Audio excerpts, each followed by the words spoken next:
Hello everyone on YouTube, Master of Cards here, bringing you another trick, and this is the start of my special Oz routine.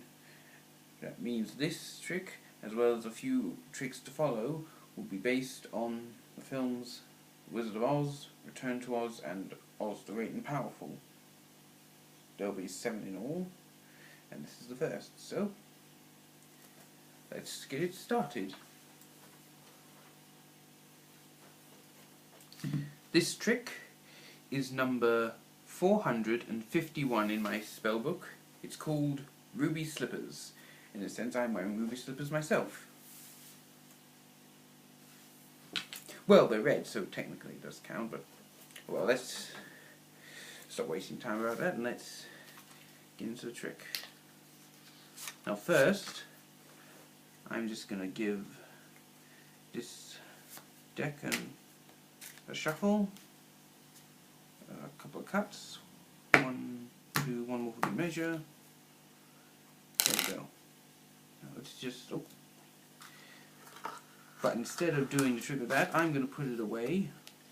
We'll come back to it at the end of the trick. There. Totally isolated. Now with this deck, what I'm going to do is just give it a quick cut. Now this part of the trick represents the start of when Dorothy landed in Oz and her house landed on the Wicked Witch of the East. Of course, when the Wicked Witch of the West came along and tried to get the slippers, they suddenly ended up on Dorothy's feet. And that's how this whole kerfuffle started. Now then, back to the trick. Let's take the top 2 cards here.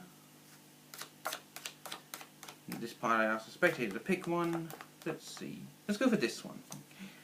I'll just insert this one somewhere back in the deck, and we won't be needing that anymore. There, that's just to prove there'll be no breaks, so we don't know where the card is now. Let's see what card you picked. The Ace of Spades. Not bad. Now, this is where the magic begins.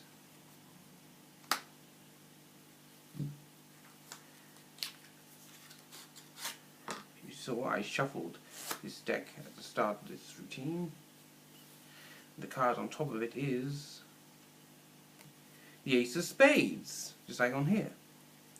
Or is it? Huh? Well, what do you know? I transferred the Ace of Spades from that deck to this deck and changed the colour. Well, that's the first part of the routine. I hope you enjoyed it. There's plenty more to come, so stay tuned. And so until next time, to be continued.